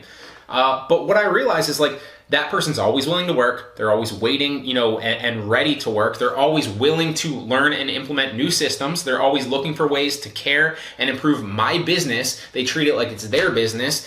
And they're really going out of their way to do good work, make sure I know certain things. They're always reporting issues back to me instead of seeing like some of my other VAs just kind of go through issues and like because they don't necessarily care as much. Whereas this person that I'm paying more treats it more like it's their own business because it is their kind of livelihood and they're getting paid a lot more, right? And so you want to think about that. I'm not saying you have to overpay, significantly, but pay people a little bit more than you think is the job is worth, or think that like somebody in that area of the world would earn or is worth, right? Because they're going to care about your business a lot more. They're going to work a lot harder. They're going to be open to solving problems and, moving through issues and finding good ways around them rather than just trying to look at it as like, okay, this is another outsourced job I'm being hired for that I don't really care about because I can get hired. Like if I put myself in that mentality of like somebody overseas getting paid like $4 an hour or $5 an hour, right? Like, what's the difference? Why would I care about the person hiring me for $4 or $5 an hour when I can just as easily go out and get another $4 or $5 an hour job is what I'm saying, right? Whereas if somebody's paying me like $6 or $7 an hour, it's going to be kind of hard to replicate and go out and find somebody. It's going to be harder at least to go out and find another job at that price point. So my incentive is to care more about this job and make sure that I do a good job, right? And so that's a no-brainer, but I'm telling you, that's not just like a theory. Anecdotally, I've seen that in my business. And the very first guy that I hired is still with me to this day. He's hands down my best employee. He works the hardest. He's constantly willing to learn. He's constantly bringing issues to me when he sees them. Not that I want like people, like he solves issues, don't get me wrong, like on his own, which I love because he's like he I don't know what I'm trying to say specifically, but he's great. I'm telling you, just test at least paying somebody a little bit more. I also have other employees that I pay a little bit more, not like all the way up to like what that is. And they also work a lot harder than other VAs that I brought in and tested at lower price points, okay? I'm telling you, it's going to make a massive difference in your business. It's going to improve the quality of your business, whether it's the listings, whether it's the customer service, the order processing. Pay them a little bit more and you will see that reflected in your business, okay? The next thing is to incentivize them, okay? So the way that you can incentivize them, you can do like a profit share based on the, the significance that your business brings in at the end of the month. You can, there's a lot of ways to work around that. You can pay them a bonus for hitting a certain amount of listings or, bringing in a certain amount of money, right? Like, so like you can say like, if my business nets, X amount, then I'll pay you $100 bonus at the end of the month or something like that, right? And that incentivizes them to care as well and to continue to work harder because they'll want to earn that bonus, right? It's an incentive-based contract essentially, right? And you see this all over the place, and it works very, very well when you're hiring as well, okay? And on top of that, one of the other ways that I do it is I'll incentivize them with a raise. So I'll start people off a little bit more, whether that's $4, $5, $6, $7 for whatever the job is, whatever it is, right? And basically what I'll say is, listen, I know that, this is pretty solid right now, but if you help me scale my business and we can scale it, this is what I think we can get it to, right? This is what we're doing now potentially. This is what I think we can get it to. And if we get it to that, whether that's this month or next month, then we'll consider, talking about giving you a raise and maybe bumping you up $1 an hour, which is a significant amount over, 40, 50, 60 hours a week or whatever they're working. And so that's another way that you can incentivize them. But whatever it is, work incentives into, your VAs and hiring process. It's gonna make your employees care more. It's gonna make them work harder, and it's gonna make their productivity skyrocket, okay? There's 3 more here. So one really briefly I want to touch on is foreign contractor forms. I didn't know about this until my accountant actually told me about it, but like apparently, and like this is not coming from me, I don't know anything about this stuff. I understand like the basics of accounting and the basics of hiring, but like realistically, I'm still very kind of green at it. I don't know that much, and so it was brought to my attention that if you're paying significant amounts of money to like overseas people, and it's not done through like a website like Fiverr or Upwork or anything like that, or onlinejobs.ph, which you shouldn't realistically be paying somebody long-term through those anyway. Like, doesn't make sense if you're building out a long-term hiring relationship. You need to have them sign a foreign contractor form, okay? And so you can look into that, talk to your accountant about it, but that's something that you're gonna need to report on your taxes. Otherwise, like, it's gonna be a red flag. I was led to believe it would be a red flag if I'm sending tens of thousands of dollars overseas in the name of contract labor, okay? So make sure that you get a foreign contractor form signed. It's gonna save you a headache in the long run. Oh, sorry, Ben. Just almost wheeled over my dog. One sec. Little drink. I'm running out of voice. All right, so 2 more here. A lot of people, they use sites like onlinejobs.ph, or they use sites like Fiverr, and they use sites like Upwork to hire, and that can definitely work, and I recommend that you do that as well, because it's an easy way to kind of test a bunch of different people. It's almost like dating, right? Like, you get to kind of date a bunch of employees and see who kind of fits it, who's the best, and then obviously you bring them on for like the long-term relationship, right? So you get that benefit, but then, so that's what you want to do in the beginning, right? Like, you want to use these job platforms to kind of test a bunch of people and see who's the best candidate. But then on top of that, like, once you find out who's the best, you want to take them off the platform and build an actual relationship with them, okay? And so what I recommend that you do is, once you take them off the platform, you can pay them directly with I use either PayPal or Western Union. There's a lot of other payment processors out there that you can use. Those 2 work very, very well for me. And it really is a no-brainer at that point to kind of build that long-term relationship, because then like, when you're paying them directly, they're getting a higher percentage, right? So it costs you less because you're not paying the site fee, whether that's onlinejobs.ph, whether that's Fiverr, whether that's Upwork. You're not paying the site fee, so it costs you less to get them to do the job. And on top of that, they net more, so they make more, so they care about your business more, so they work harder, etc., because they're also not getting, the cut in site fee, right? So it's a no-brainer at that point. Use those websites to test people and date, for lack of a better word. But then once you find a good candidate, then bring them off the platform and pay them directly. And then get them on a messaging app as well, like WhatsApp. For a lot of them use WhatsApp. I use WhatsApp. You can also use Facebook Messenger, although I have run into some issues with Facebook Messenger. Like, when Facebook goes down or my account gets suspended, I can't contact my VAs. So bring them off another platform, maybe even WhatsApp, or email if you want to do that, or whatever it is for you, okay? And finally, the last one, and before the last one too, there is one other one that I'm just thinking of now, and that is that I don't recommend that you use a proxy. I've talked about this in other videos, so that's why I didn't kind of add it in here. I don't recommend that you have them log into a proxy from their own computer, because it's going to set off a lot of red flags. I don't think that that's a good idea, and there's not any proxies or VPNs that I really trust to actually do that I don't think Facebook's going to detect, right? Like, you can go that route, you can roll the dice if you want to, but one of the best things that you can do, I'd go pick up a computer right now, but they're over there on their own tables and my VAs are working on them, is just literally have a computer dedicated to a VA or to a task, right? Or even set your computer up at night if you only have one of them, and then use a screen mirroring or a login type of software where they can log into that computer themselves from that software and then operate your computer with your software on your computer, your IP address, and it's a safer way to do it. And you can use TeamViewer, you can use Splashtop. I like Splashtop. I still use Splashtop to this day. It works phenomenal. In my opinion, screen mirroring software is over proxies all day. It works a lot better and it's a lot safer, okay? And then you don't have to pay, you don't have to pay for them to use software, right? Like, they're using the software that you've already paid for. You don't have to pay those subscription fees for them or whatever it is, right? And finally, the last one is to trust but verify, okay?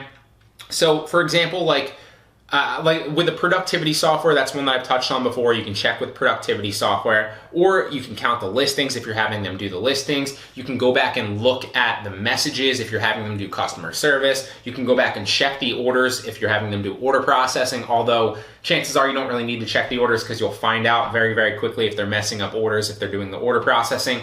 So what I'm saying is trust your employees. You don't want to be like the overbearing, like micromanaging boss that's like, you need to do this, this, and this, and like you're always critiquing them. You need to give them the space to make mistakes, learn from their mistakes, and you need to trust them, right? But at the same time, it's like Ronald Reagan said, like, trust but verify, right? Like, you need to give them the space to trust, you need to give them space and trust them, but at the same time, you then need to verify that they're actually getting the job done, getting it done right, and doing the work that you're paying them to do, right? You're hiring them for a job, and so that's what matters, okay? And there's many ways that you can trust, or there's many ways that you can verify, but regardless of what it is, figure out a system that works for you and then go out and implement it, all right, guys? So I think that was, what was that, 8 overall. It was really 7, but I added the 8th one in there. So 8 tips for hiring a VA and scaling your business. Really hope it helps. In my opinion, there's 3 main ways to do this, and I wanted to tackle this question because this seems to be a recurring question that I constantly get almost every video, as well as through email, almost on a daily basis. And I totally get it. The first time I hired somebody was about a month ago, I think. And so before that, I literally didn't know anything about it. I had to learn it on my own and then put it into practice and kind of take the leap of faith. Hire. It worked out, obviously. One of the best things I did, and probably one of the best things you can do to scale your business, make more money, and take your time out of the equation, right? But like, I don't want you to go in blind and have to learn along the way. So I'm going to outline exactly how I did it here, how I recommend that you do it, and the 3 main ways that you can approach this, okay? So there's 3 main ways, like I said. The first way is to basically hire somebody local, and I'm primarily gearing this to the first way that we're talking about here, towards people that are primarily in the US. If you hire somebody local or you hire somebody that you know, obviously the drawbacks of that, and this is something I've kind of mixed the first one that we're going to talk about here with the third one that we're going to talk about here in a second. This is the drawbacks of doing that are obviously you have to pay more for somebody in the US, right? So the going rate, I believe minimum wage in most states-ish is like, I honestly don't even know, but I think the minimum wage in some states is like $8 or like $8.50, something like that. Don't quote me on that. I should probably know that. But for most states, you're probably going to be looking at paying anywhere from like $10 to $12 right now currently. And that's like a good going rate for most people, right? The benefit of that, or that's obviously a drawback that you have to spend that kind of money. Whereas if you outsource to somebody in the Philippines or you outsource somebody, in another country, you can pay a lot less. And don't get me wrong, that has its benefits we're going to outline as well. But So you're paying more, but on top of that, you can almost have them as like your actual real assistant, and you can train them to do so many other aspects of your business, and they can pretty much tackle everything with you, right? So they're gonna speak English, you're gonna be able to communicate back and forth with them a lot easier, you're going to be able to train them on multiple things, right? Because if you outsource to a VA in another country, chances are you have to build a system or give them tutorials or train them on a specific aspect of your business, right? Whether that's product research specifically, whether that's, sourcing specifically, or not sourcing, I guess, ordering and order fulfillment specifically, whether that's listing specifically, right? And so most people, if you're outsourcing to a different country, are gonna have VAs for each specific thing, right? So you have to manage more VAs that do individual tasks and then pay them all slight, obviously per hour, even though it's cheaper. If you outsource somebody locally that obviously you have that trust factor, or even if you hire somebody locally or within the US, you're gonna pay more, but you have that trust factor. You can obviously have them do more things for you, right? So hypothetically, let's just look at the numbers, right? If you are making even $100 a day, which practically everybody can do if you're in the US, and you can scale it up to $100 a day at least. Most days, it depends. My sales were like super, super high this month, and then like this past week, they kind of crashed a little bit, but still I'm on pace to hit about $6,000 at the end of today. So sales are going pretty well, right? So I don't know what that comes out to daily, but it's obviously over $100, right? So if you're making over $100 and you're paying somebody within the US about $10 to $12 an hour, let's just take $10 an hour so that it's easy to do the math here.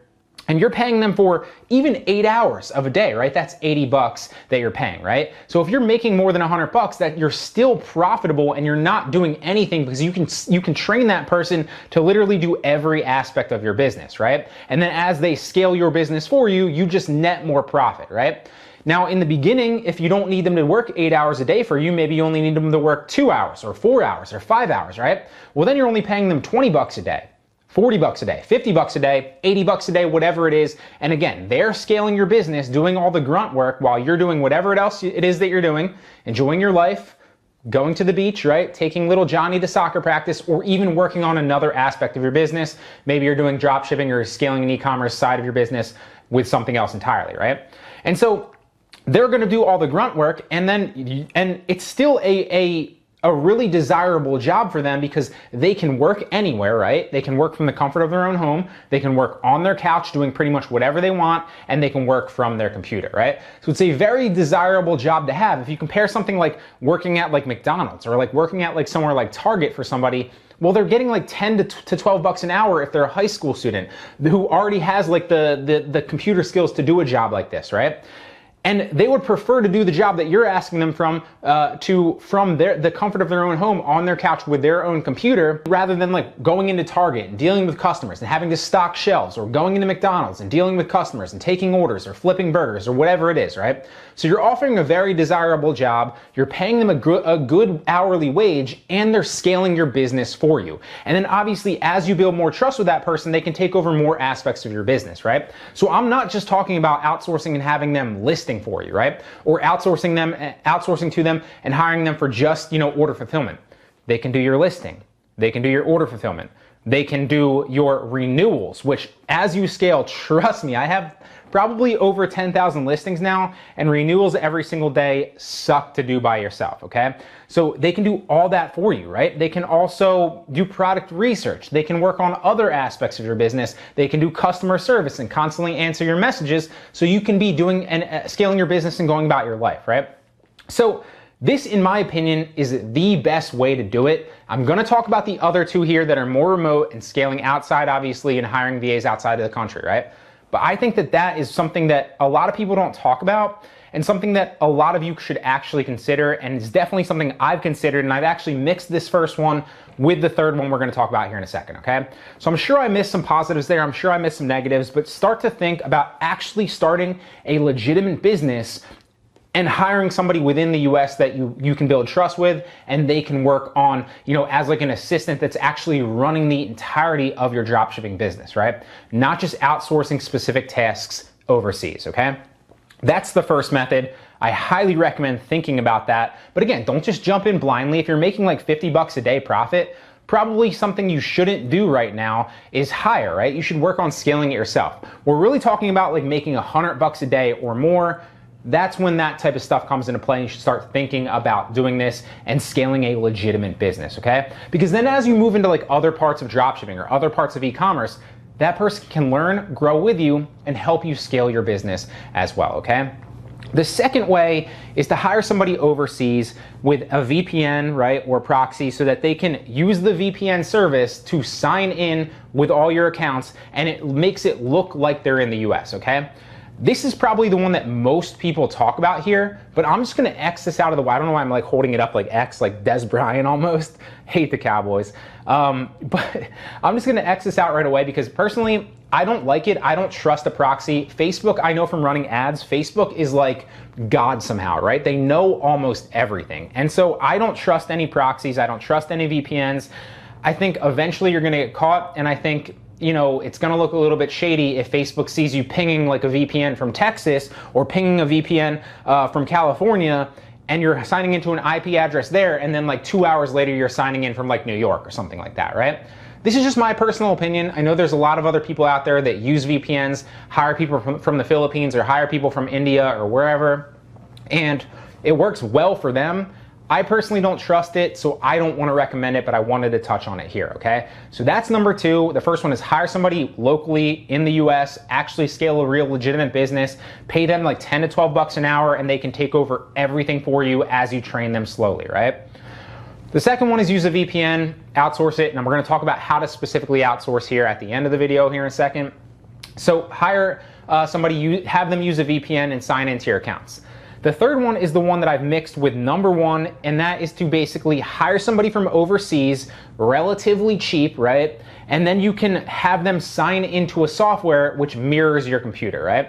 So for example, this, I don't want to turn this because this computer is kind of broken, but right now, I don't know if they're actually on it right now, but I have a laptop that just sits here, right? And I have another laptop and I have my main desktop computer, okay?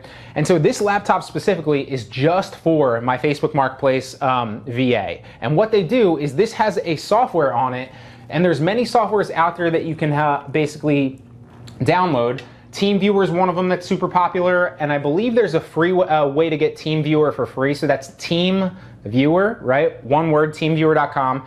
But eventually, as you scale, you're gonna need to sign up for TeamViewer and pay, I think it's like 99 bucks a month. So I didn't wanna do that because like I said, I was learning the ropes about a month ago, so I didn't wanna just jump into like $100 software without knowing anything or even if it was worth it or if it would work for me. So what I did is I researched a bunch of other ones, and I came across one that was Splashtop that had a bunch of good ratings, so that's what I use, Splashtop, right? And so what I do, or what you can do, is you download the Splashtop or the TeamViewer or whatever software to your computer. You then instruct whoever you hire to download that same software, and then they can sign into your computer with your sign-in and your password and work from your computer, your IP address, and then Facebook's never gonna know. It's just them signing into the software from your computer and working from your computer, okay? That's the safest way to do it.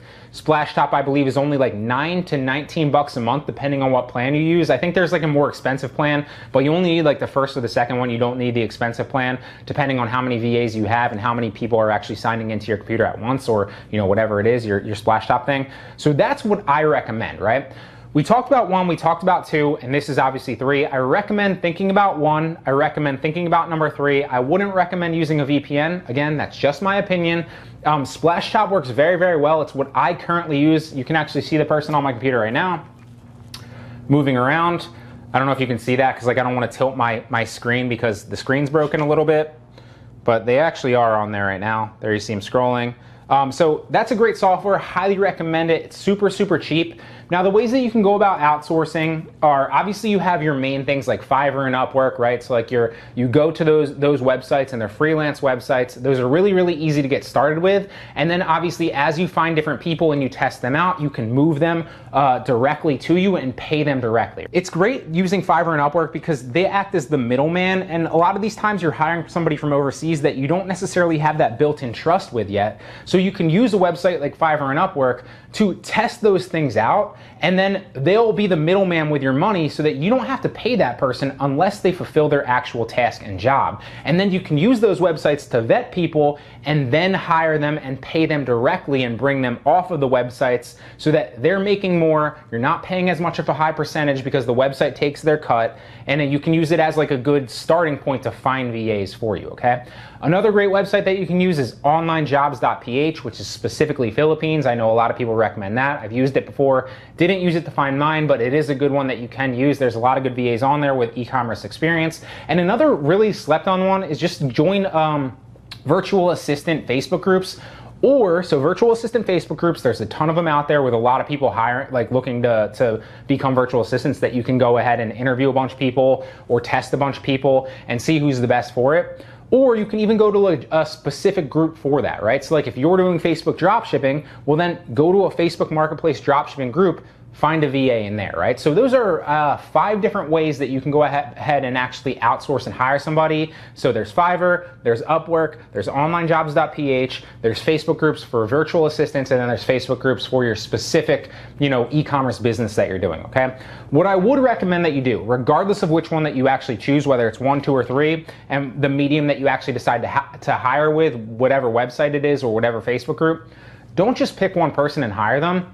Because even if they're like half decent, you're not gonna know like what's good and what's bad unless you test a bunch of different people, okay? So I would say at least hire 3 to 5 people and give them similar jobs, right? And see how they perform, and then whoever stands out, stick with that person, or with a couple people that stick out, stick with those people, and then eventually take them off platform and pay them directly. If they're obviously within the US, you can pay them within the US using something you can use like a software which I use for my company, which is Gusto, and they handle all your payroll. If you are just paying them directly, then I recommend using a QuickBooks type of subscription and paying them through like Venmo or PayPal or something like that, and then just writing those off as like expenses for like freelance work.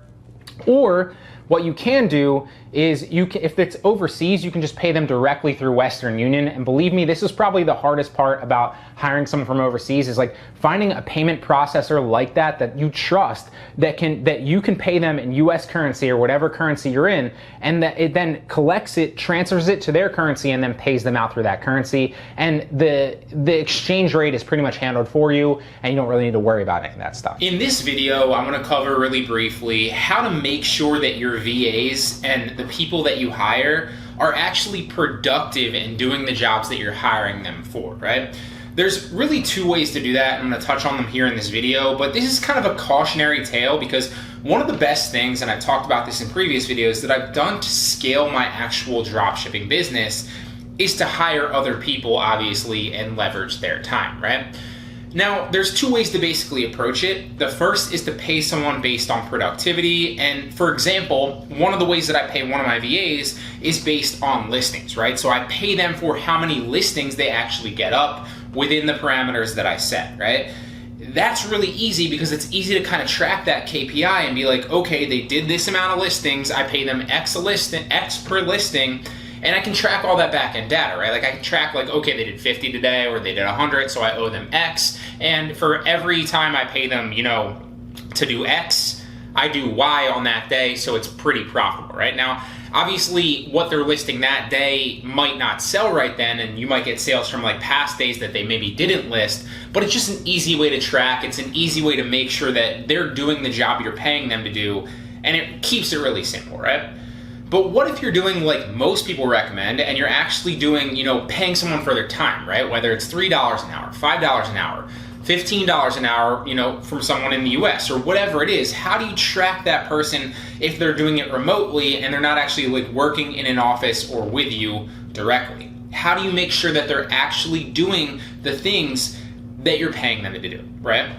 And so I've probably tried to hire, 4 or 5 people now. It's nothing crazy. The one dude's actually killing it. The other person does like kind of sporadic work, but they do good work. And one of the people that I actually hired did a good job a couple of times, but I kept running into issues where they were doing product research for me, for Amazon specifically, and one night they will do like, because obviously they live in like a different country, so it's a different time zone, so I'd set it up for them, and one night they'd absolutely kill it, and I'd be like, wow, like that was worth the money that I paid for them. It seems like they did a good job, right? And the next night it would be like, well, they didn't really, it doesn't seem like they really got any leads, like maybe it was just unlucky, but like it really doesn't seem like they put the work in or got any, like even close to the results that I was asking or expecting of them, and they claim that they worked X amount of time or they did X amount of work, right?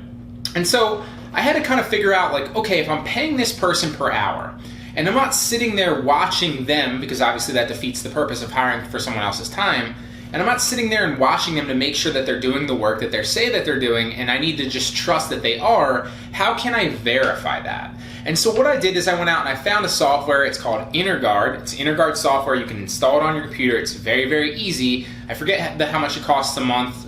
Depending on like the computer that you actually have, it might be, I forget the actual amount. I might want to check that. I want to say it's like $90 a year or something per computer, right? So like if you have somebody signing into Splashtop, which is the software that I recommend, basically Splashtop just lets them remote into your computer so that they don't need a VPN, they don't need any of this software. If you're using specific software, they can remote into your computer and use all the stuff on your computer, your IP address, the software you've already paid for, etc., right? And so if you also install Interguard on there, what it basically does is it tracks their productivity using an algorithm based on the time that they're working, right? So you don't need to basically ask them like, oh, how many hours did you work today, right? Oh, you worked 5, I'll pay you for 5, but then you have no way of verifying if they actually worked for 5 hours or 3 hours or 20 hours or whatever, right? And so what Interguard basically does is I use it to compare what they said that they worked and their productivity in those hours, right? It uses an algorithm to track their clicks, their mouse movement and mouse patterns, how many pages they view, per hour, etc., So it tracks all of those things and gives them a productivity score and basically feeds back to you the amount of hours that they were actually productive and working, the amount of hours that they were, or like partial hours, like maybe it's like 37 minutes that they were like idle or like semi-working, 2 hours that they were fully productive and, based on like the KPIs that you set, and like 3 hours that they really weren't doing anything and the computer was kind of just sitting there stagnant and like maybe they changed a page or two, right? And so it's a really revolutionary, at least in my business, software, because I don't need to actually go ahead and verify myself and watch them to make sure that they're doing what they say they're doing. This software is tracking all that for me and basically feeding back a productivity score based on that person. And from that information, I can verify whether they're not actually, whether I can trust them, right? Whether or not they're actually working the hours or close to it. I'm not like a crazy stickler, but for example, the one person, this is why I got it, said that they worked 8 hours one night, which isn't a big deal if I'm paying them, $5 an hour or $4 an hour or whatever. It's not that much money. But it's the trust. It's like if you extrapolate that over time and they constantly say they're working this time, but like they're not, you're paying them for a job that they're not doing, right? So I can track the trust based on like if they say that they're working 5 hours and the productivity score is only for like 3.5 or 4, that's not that big of a deal, right? But the one person told me that they were working 8 hours and then they only showed productivity for 45 minutes of those 8 hours. And I was like, well, something's not right here. So I kept verifying, kept using the software to verify.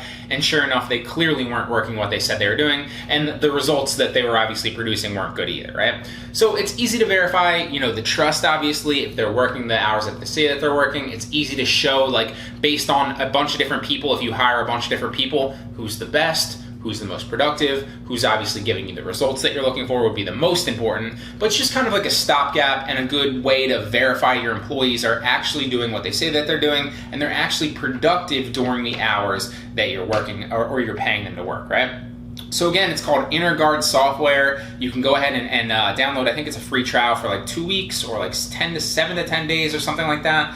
You can try it out for free. It's very, very good. I highly recommend it. And you don't even need to go ahead and install it on your own computer. Like, you don't need to set it up. If you just message support after you go through the free trial, they will literally remote into your computer, set it all up for you, and then you can verify it and see how well it works over like 7 to 10 days or like 2 weeks or whatever during the trial. And then obviously decide for yourself if you want to go ahead and pay for it in full, right? Highly recommend it. It's been revolutionary in my business. And obviously, like, if you plan on scaling to any certain degree and you're hiring multiple employees, it's going to be revolutionary for you, because then you'll know that when you're paying somebody for a task or for an hourly, job or something, they're actually getting results for what you're paying them for. Learning how to outsource certain portions of my business is hands down the best thing that I've mastered this year as a business owner and an entrepreneur. It's allowed me to buy back a lot of my time so I'm not feverishly working 16-hour days, 7 days a week in my business. It's also allowed me to scale a lot and continue to grow, both increasing my profit significantly and expanding my overall reach on a number of platforms. If you don't know who I am and you're new to my courses, my name is Brian. I run an e-commerce business with 5 other employees other than myself that does multiple 6 figures a year in profit. Hopefully we'll crack that 7-figure a year mark soon. All these employees are overseas virtual assistants. Now, this is a win-win for you and for them as well. Because the cost of living is extremely low in certain countries, you can benefit from hiring people that live there for pennies on what it would cost you to typically hire someone in your own country. This allows you to profitably buy back a lot of your time while other people run and scale your business for you. Furthermore, it's a win for them because they can often earn a higher wage online with you than they could working a normal job in their own country, and they can do it all from the comfort of their own home with their families. The expanding global economy has brought so many more opportunities forward for business owners, entrepreneurs, and for employees and virtual assistants as well. And I could not have grown my business to the extent that I have working as little as I have without mastering this. I've been able to scale it mainly due to hiring good people,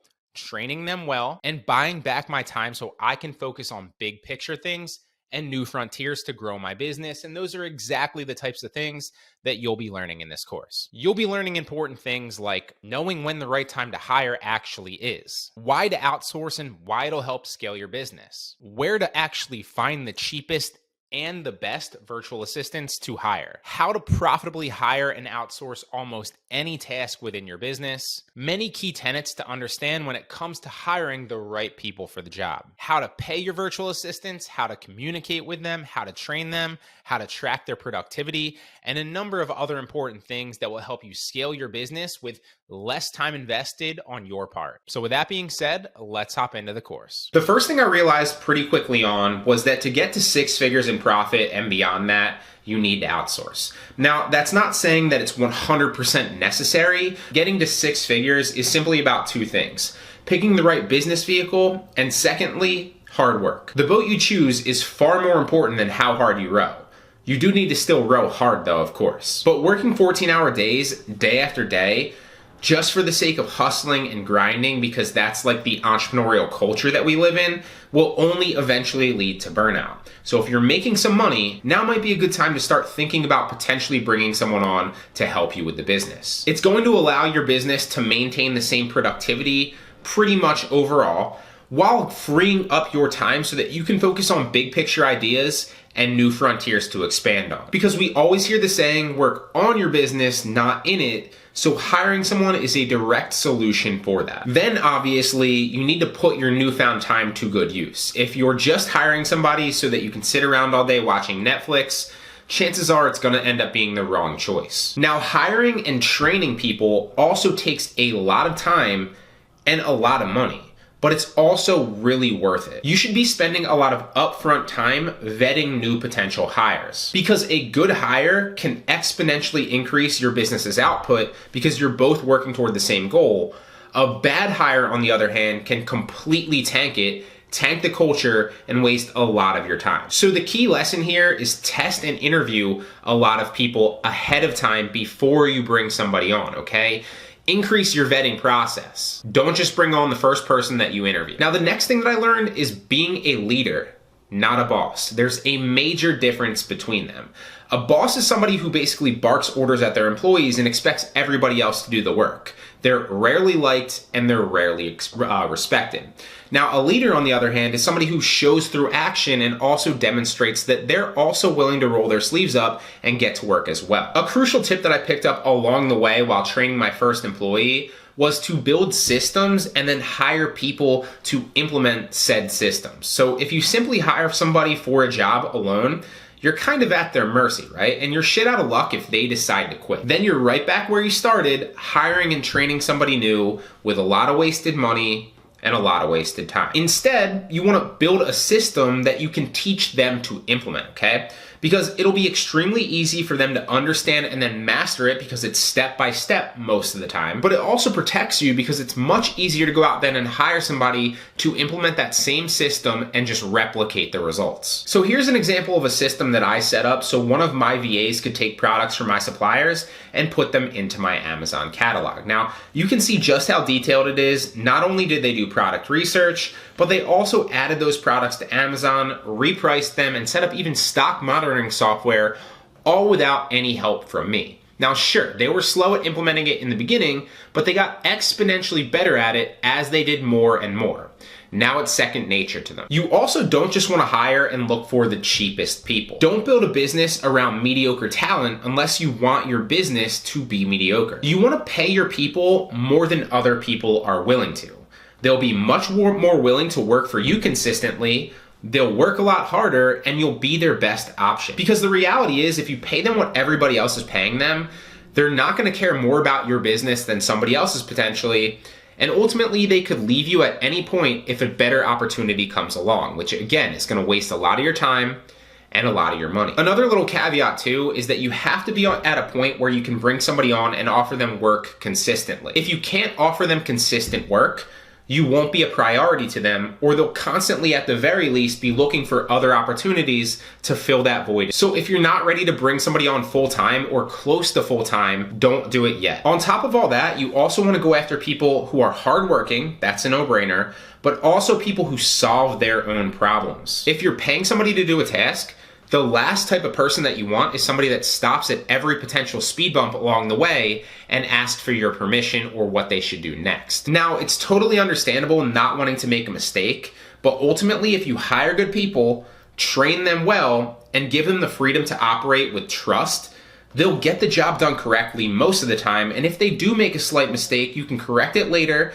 teach them, and then obviously they'll get better with every lesson learned. When you're an entrepreneur, you're used to working, you're used to the grind, but one thing that you have to take into account is that once you have about 2+ employees, you'll also need to manage those employees every single day, okay? Because being a manager is a very different skill that you need to learn. So depending on how many people you currently have, plan to have, or if your business can potentially afford it, bringing on a manager might even be something smart that you might want to consider. I can still remember vividly, like the first 2 months that I hired somebody, I was running around like a chicken with my head cut off, and I barely had enough time to focus on and do my own work, because practically all my time, all my focus, and all my energy was directed at managing what they were doing on a daily basis. Training and managing people is certainly a skill that you can learn, but it's probably a very different skill than any skill set that you're used to as a business owner or entrepreneur currently. You also don't need 1,000 virtual assistants. I see other people in groups basically talking about how they have 20 VAs or